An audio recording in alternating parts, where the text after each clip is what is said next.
Oh. Agora sou eu. Eu não tô falando nada.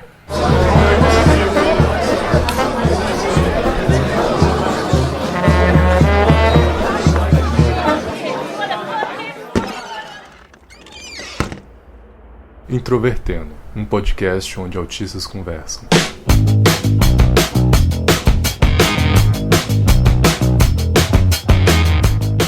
Um olá para você que escuta o podcast Introvertendo, que traz pessoas diagnosticadas com autismo para falarem sobre a sua vida e sobre outros temas.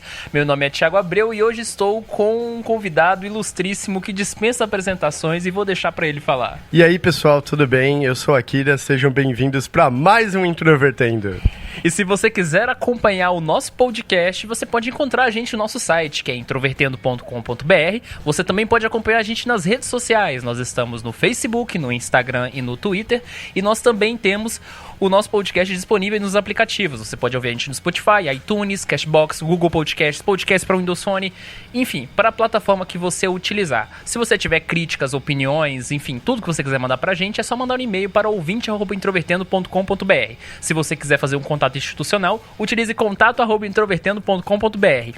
E se você quiser apoiar a gente no PicPay, é só buscar por Introvertendo e faça sua doação de qualquer valor. Vamos lá!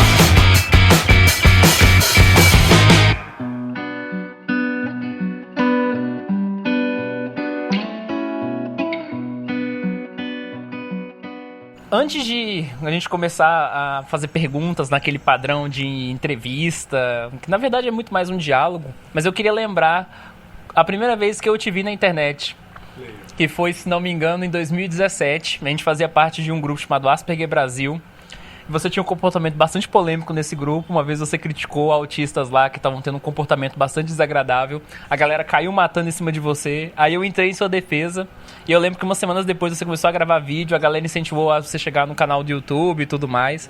E aí eu quero te perguntar, o que te motivou mesmo a criar o canal? Foi exatamente esse grupo, porque uma das coisas que eu vi nesse grupo é que tinham pessoas não autistas que estavam atrás de laudo, né, um laudo falso para conseguir benefícios. E aquilo, eu senti uma atitude muito escrota da parte das pessoas. E eu comecei a querer pontuar aquilo para os outros autistas. Tipo, gente, se você passou em 7 médicos e 7 médicos falaram que você não é autista, então você não é autista. A chance de você passar em 7 médicos e 7 médicos serem ruins, você não é autista. E aí a pessoa fala assim, mas eu preciso do diagnóstico, senão eu não consigo desconto na minha faculdade. Aí eu, tá, isso você tá querendo usar o autismo em seu favor. Você pode ter outras comorbidades, você pode ter outros problemas, mas pode não ser autismo. E aí, como as outras pessoas que estavam no grupo não podiam se expressar, senão elas seriam mandadas embora também, elas falaram pra mim, você fala muito bem, você tá escrevendo muito bem, você tá esclarecendo muitos pontos polêmicos, e eu acho que você deveria ter um canal onde você acessasse mais pessoas, deveria tentar fazer isso no YouTube. Aí quando eu comentei isso com a minha psicóloga, ela achou legal a ideia, e aí eu comecei a tentar gravar. Eu lembro, inclusive, que naquela época a sua foto de perfil era com a máscara. Você usava um negócio assim? Um nariz e um bigodinho. Exatamente. Aí, a partir disso, você acha que esse tipo de comportamento ainda é muito comum na comunidade do autismo? Hoje, a gente tem mais pessoas falando sobre o autismo, então até eu mesmo, eu acho legal que eu consegui meio que motivar mais pessoas a participarem dos movimentos autistas, a se incluírem, a se engajarem na causa, mas infelizmente a gente ainda tem pessoas que se aproveitam, é o jeitinho brasileiro, né? As pessoas falam, tá todo mundo aproveitando essas vantagens, então eu também vou fingir aqui que eu tenho um problema na coluna para eu ganhar um desconto na compra do meu carro. Sabe? Só que você está tirando o direito de outras pessoas. Então, conforme vai havendo essa corrupção, tanto intelectual quanto essa corrupção, vamos falar assim, de diagnóstico, você está minando os incentivos que o governo acaba dando para as pessoas com alguma deficiência ou alguma limitação intelectual. Inclusive, o próprio governo federal, há uns meses atrás, estava reclamando disso, falando que eles queriam tirar digamos assim, de todo mundo falando que tinha abuso no sistema. E aí, às vezes, o governo no comportamento acaba piorando justamente por causa desses casos, né? Eu queria te perguntar o seguinte: nós que falamos muito de autismo na internet, eu acho que a gente ainda corre um certo risco de sermos vistos assim como pessoas cuja vida se resume ao autismo. Tudo é autismo e tudo mais. Só que você tem filho, você trabalha com parkour, você tem toda uma trajetória, digamos assim, que a sua vida não se limita às questões do autismo.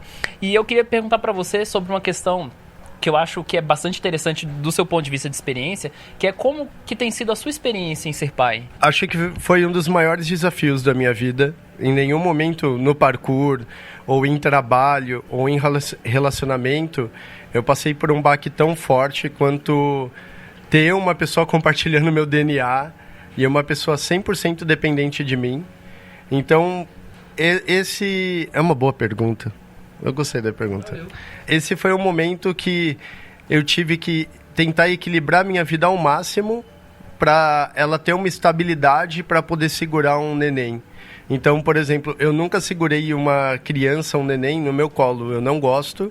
Eu nunca suportei isso. As pessoas... olha meu filho, segura. Eu odiava fazer isso. E aí, eu lembro a primeira vez que eu fui segurar o meu filho e foi uma sensação completamente diferente. As outras crianças que eu tinha que segurar, os outros bebês, eles eram... Eu sentia meio que uma repulsa, sabe? Eu não queria ter aquele pequeno ser no meu colo.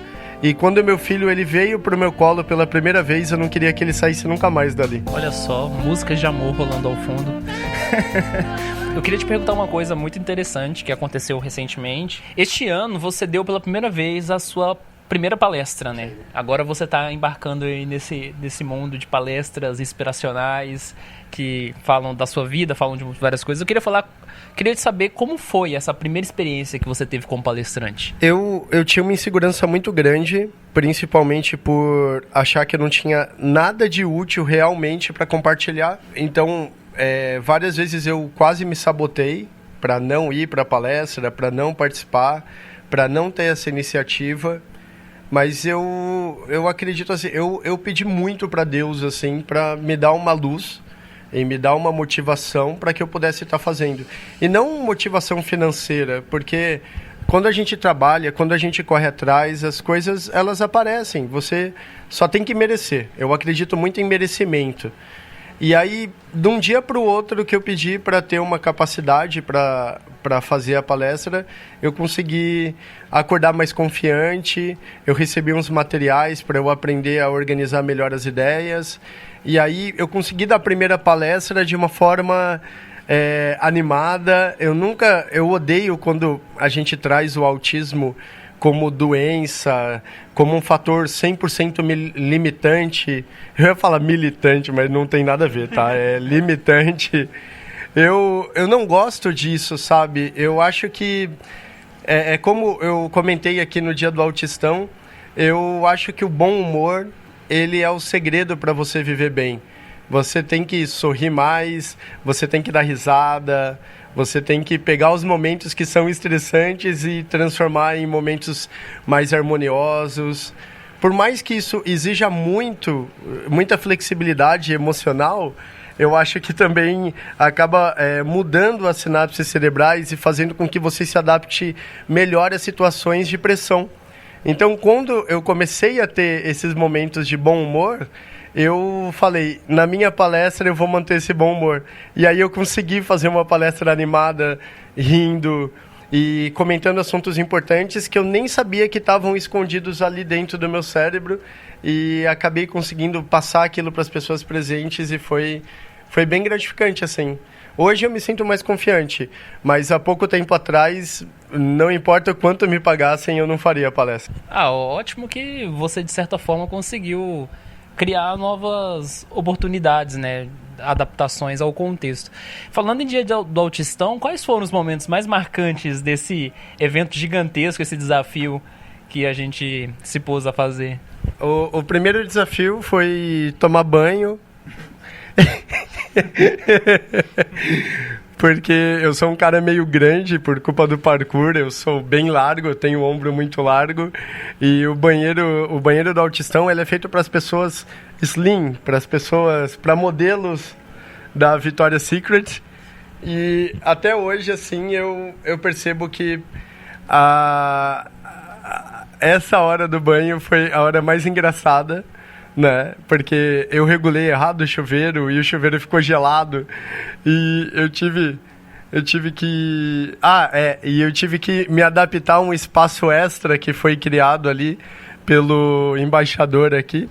E aí eu consegui tomar um bom banho, mas a primeira vez eu tô acostumado com um banheiro largo e como todo autista eu tô acostumado com o meu dia a dia. Eu tô acostumado com o meu banheiro, com a minha cama, escovar o meu dente em determinado horário. E aí eu tive que ter uma flexibilidade. Antigamente, quando eu era mais jovem, eu tinha essa flexibilidade, era muito mais fácil.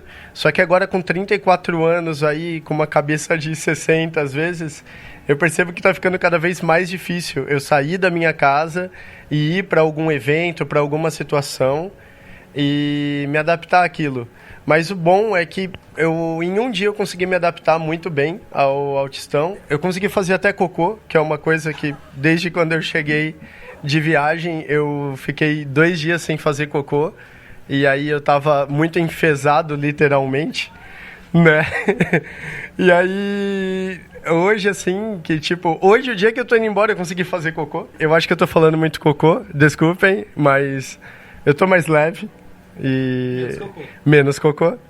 E assim, acho que os momentos principais do Autistão foi organizar o evento, ver o Eric trabalhando atrás, nos bastidores, tentando organizar cada detalhe, esticando a bandeira 40 vezes. A bandeira estava esticada, ele olhava e esticava de novo. Aí batia um vento, ele esticava de novo. Isso foi muito engraçado. E foi também eu perceber que a gente tem uma capacidade de adaptação acima do normal, a gente só não conhece ela. A gente tem que se colocar numa situação de desconforto para descobrir que a gente pode se adaptar, que a gente pode suportar até mais de 10 horas de gravação, que é algo que pela primeira vez é muito chocante para uma pessoa. E a Giovana está aqui na minha frente, esgotada.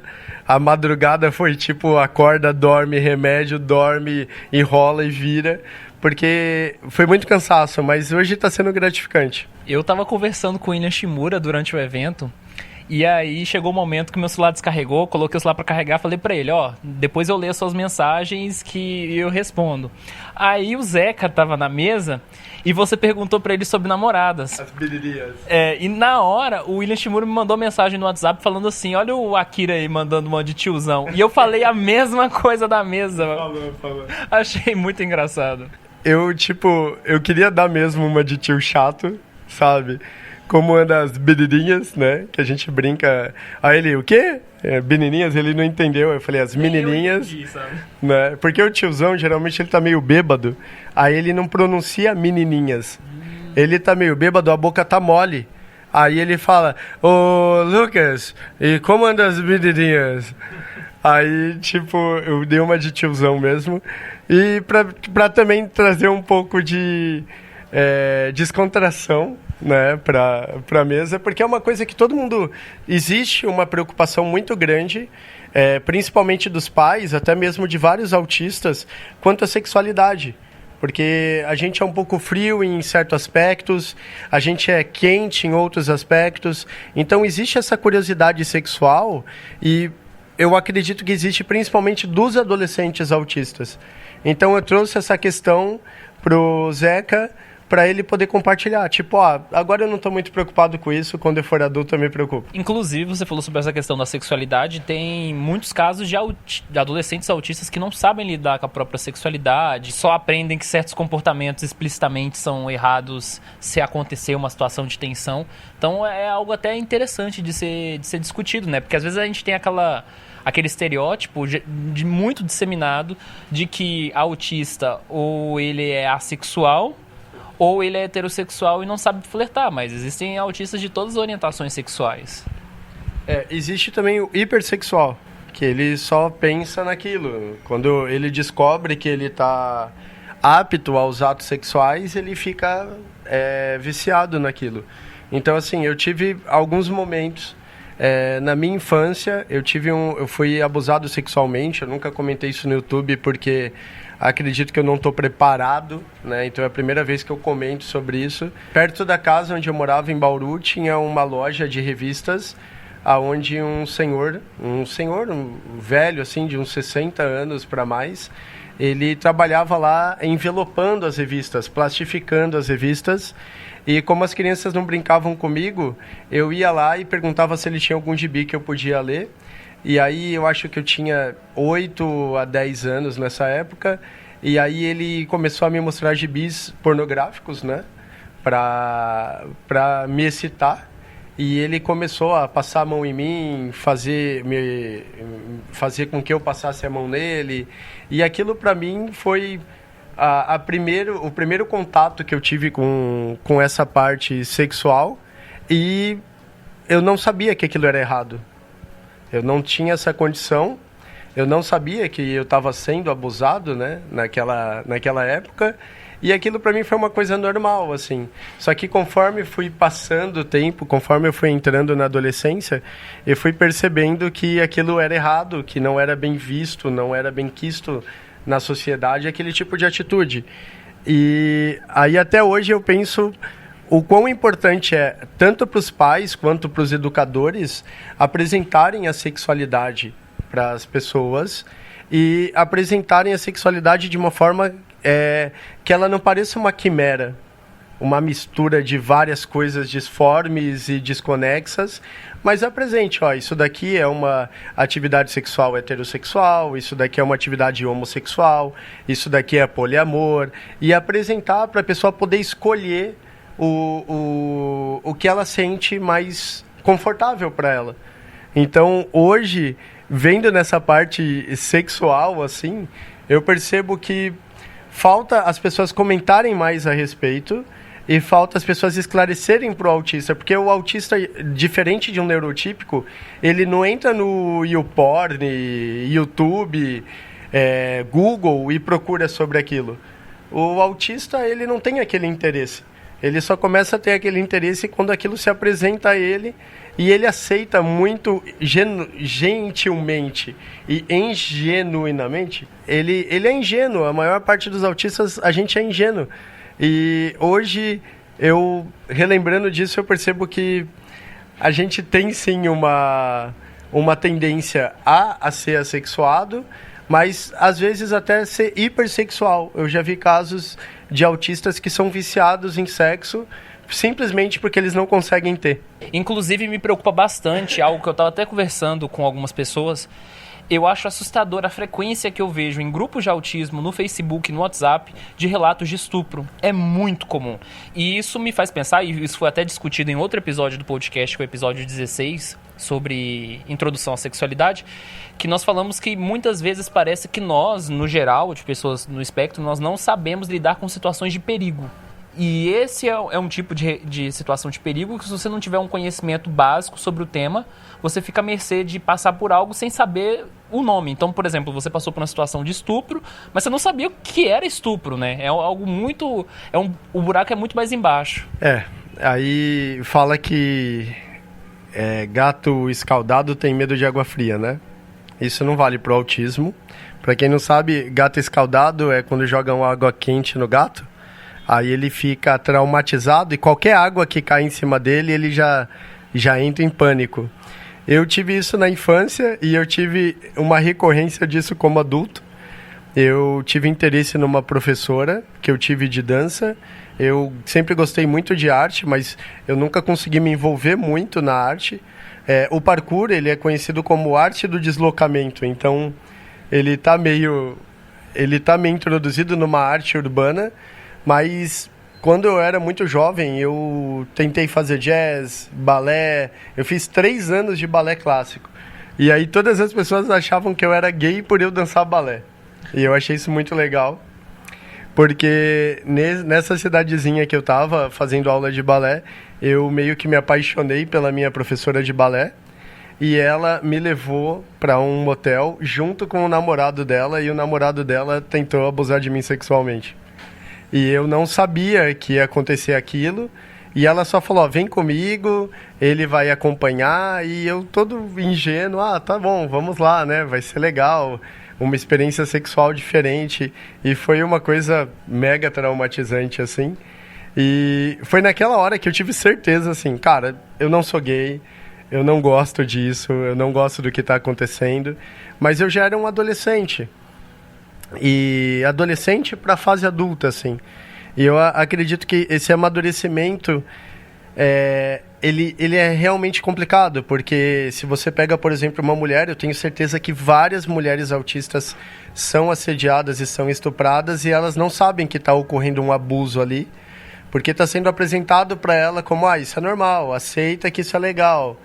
E a gente, como está sempre tentando se encaixar ao normal, quando uma pessoa, pode atirar naquela pessoa, aquilo é normal, a gente vai lá e atira, porque a gente quer ser normal também, sabe? Então, eu acredito que a gente precisa realmente de um acompanhamento um pouquinho mais claro da sociedade para que a gente possa ser guiado nesse ramo sexual de uma forma mais saudável ou de uma forma até mesmo mais discreta, sabe?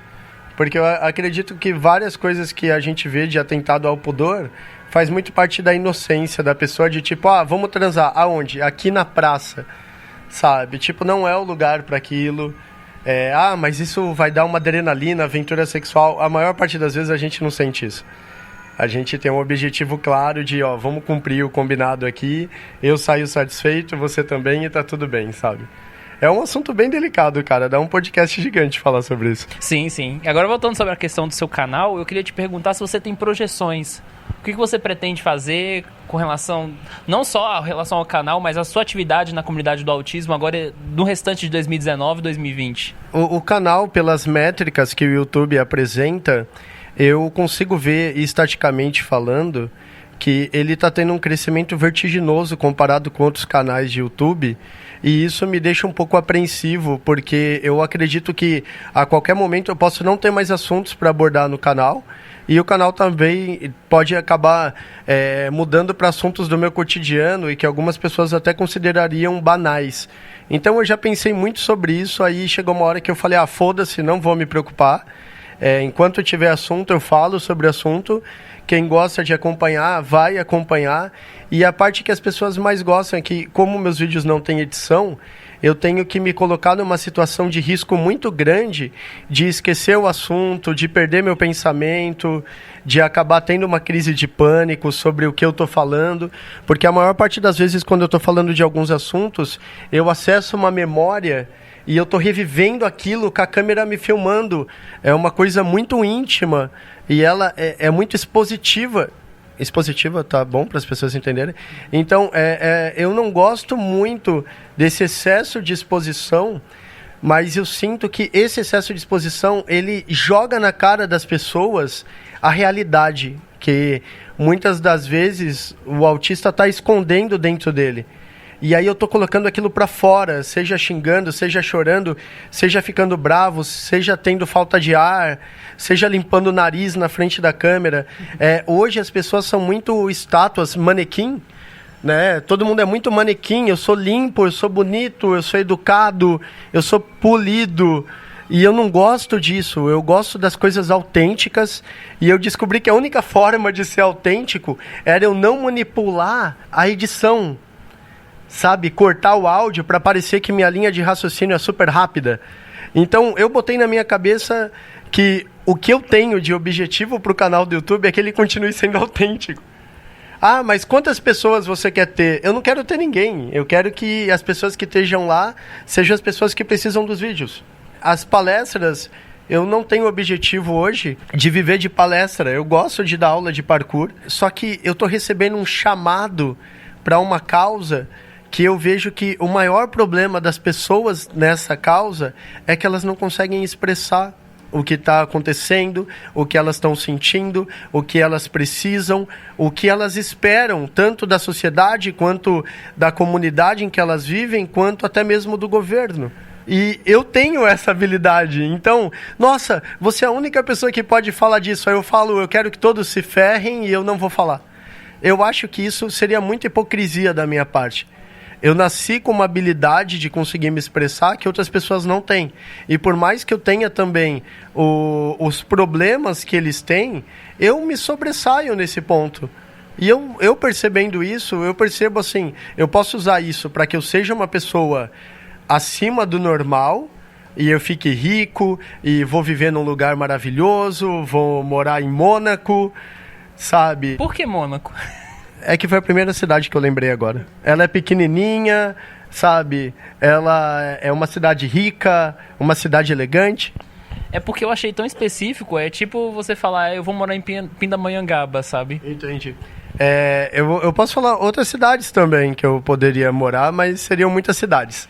A questão é que eu poderia pegar todo o meu intelecto e toda a minha inteligência, eu podia aplicar na Bolsa de Valores, eu poderia virar um coaching profissional, eu poderia criar um curso online para auxiliar autistas a aprenderem a conversar, eu poderia fazer milhões de coisas que me gerassem dinheiro, só que a gente tem, cada tempo que passa, a gente tem que ter um objetivo um pouco mais altruísta, no meu ponto de vista. E eu treinei muito desde pequeno a arte da empatia, de me preocupar com a outra pessoa, de me colocar no outro lugar dela. E a empatia virou um vírus. Hoje eu não tenho a empatia como uma habilidade social. Eu tenho a empatia como um vírus. Eu sou contaminado pela empatia, virou um hiperfoco e ele não se desliga. Então, hoje que eu percebo que eu fui contaminado, eu muitas vezes sinto falta da época que eu era antipático. Eu gostaria de ligar um foda-se de novo para a sociedade e deixar todo mundo morrer. Mas hoje eu me preocupo em ter uma sociedade boa. Tanto para as pessoas que eu vou conhecendo, o Eric, Thiago, Giovana, Ludmila, o Zeca, todas as pessoas que vão passando, eu vou criando uma situação que eu me preocupo de eles terem um lugar bom para eles viverem, de eles terem condições boas para eles conviverem. Queria agradecer imensamente a sua participação. A gente tentou gravar várias vezes, teve vários problemas, congestionamento, era pneumonia, um monte de problemas. Enfim, o Introvertendo está de portas abertas para você e é isso. Muito obrigado. Eu agradeço o Introvertendo e eu agradeço a iniciativa também da gente ter um podcast voltado para autistas e voltado principalmente para várias situações do autismo que muitas pessoas fora não acabam desconhecendo. Então, hoje, eu percebo que os médicos, doutores, psicólogos, psiquiatras, neuropsiquiatras, eles estão deixando de olhar para os livros e estão começando a olhar mais para os pacientes, porque os livros estão muito ultrapassados.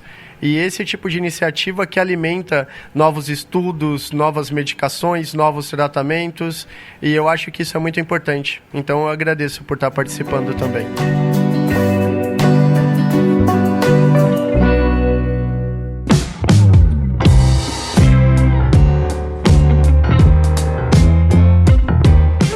Olá pessoal, vocês que acompanham o Introvertendo, eu vim aqui para poder mandar alguns recados muito importantes para vocês. Há um bom tempo, né, que eu não mando alguns recados e tem um motivo muito importante nisso que envolve equipamento.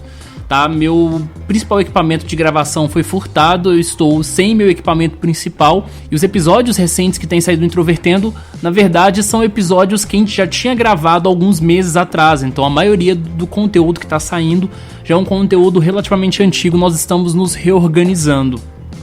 Mas eu vim hoje para poder dar um aviso muito importante que já tem aí mais de 2 meses que eu tenho recebido, né, eu olhando as redes sociais do Introvertendo, de que alguns ouvintes nossos estão com dificuldade para ouvir alguns dos nossos episódios. E essa dificuldade é falha, geralmente, do Spotify. Não é algo do nosso servidor, não é algo da nossa estrutura. E o principal problema, o principal episódio que está gerando esse problema é o episódio número 2, Terapia do Amor. Nós fizemos o teste desse episódio em outros aplicativos, como por exemplo o Google Podcast, e ele tocou normalmente, então não é um problema nosso. Eu queria poder resolver o problema, mas isso está totalmente fora do meu controle, então eu peço que se você escuta o Introvertendo e daqui para o futuro você for tentar ouvir algum episódio e dar erro, eu peço duas coisas. Primeiro, você entre em contato com a gente falando qual é o episódio e qual a plataforma que você ouve. E segundo, que você tente ouvir em outra forma. Se você não tiver paciência para usar outro aplicativo, você pode procurar a gente no YouTube. Todos os nossos episódios estão sendo disponibilizados lá, tanto na versão principal quanto a versão sem músicas de fundo. Você pode ter certeza que não vai dar falha. Então, se você procurou um episódio do Introvertendo nas plataformas e não conseguiu reproduzir, procura a gente lá no YouTube que o episódio vai estar lá. Nem todos os antigos estão, por uma série de questões, mas dos episódios do 40 pra frente, mais ou menos, todos podem ser encontrados no YouTube. Então é um lugar seguro para você encontrar. E eu também estou usando esse momento para agradecer a duas pessoas que têm nos ajudado no Padrim, que é o Cristiano Forte e a Priscila Andrade. Os dois têm financiado o Introvertendo e é por meio dessas pessoas que o podcast continua na ativa. Então, muito obrigado. Se você quiser ajudar o Introvertendo, você pode ajudar a gente pelo Padrim. Lá tem várias opções e recompensas com valores fixos. E você também pode ajudar a gente pelo PicPay. Entrando no PicPay, você doa o valor que você quiser. Então você tem essas duas opções. Queria dizer que nós temos mais episódios aí programados. Nosso canal no YouTube voltou com toda a força. E agora nós temos uma novidade muito interessante, que daqui a algumas semanas nós vamos ter vídeos da Liga dos Autistas também no nosso canal do Introvertendo. Então vocês não verão vídeos somente da equipe do Introvertendo, mas também verão vídeos do pessoal da Liga que tem colaborado com o Introvertendo já essa parceria desde o ano passado. E se você é o nosso ouvinte e você tem vontade talvez de falar sobre algum tema importante e você queira gravar um vídeo ou falar isso em áudio, entre em contato com a gente, envie o seu material. Nós estamos abrindo espaço agora para pessoas que queiram gravar vídeos ou que queiram falar sobre temas relacionados àquilo que elas lhe interessam. E nós, digamos assim, cedemos espaço no nosso podcast ou no nosso canal do YouTube para isso, certo? E o nosso quadro está aberto, então quando as pessoas quiserem mandar, o caminho está completamente aberto. Siga a gente nas redes sociais, nós estamos no Facebook, Twitter e Instagram. Nós temos o nosso site que é introvertendo.com.br e um fórum que é fórum.introvertendo.com.br, que toda sexta-feira a gente vai liberar episódio e toda terça-feira lá no nosso canal a gente libera vídeo. Então muito obrigado a você que ouviu até o final e até a semana que vem, quando a gente vem com mais um episódio inédito.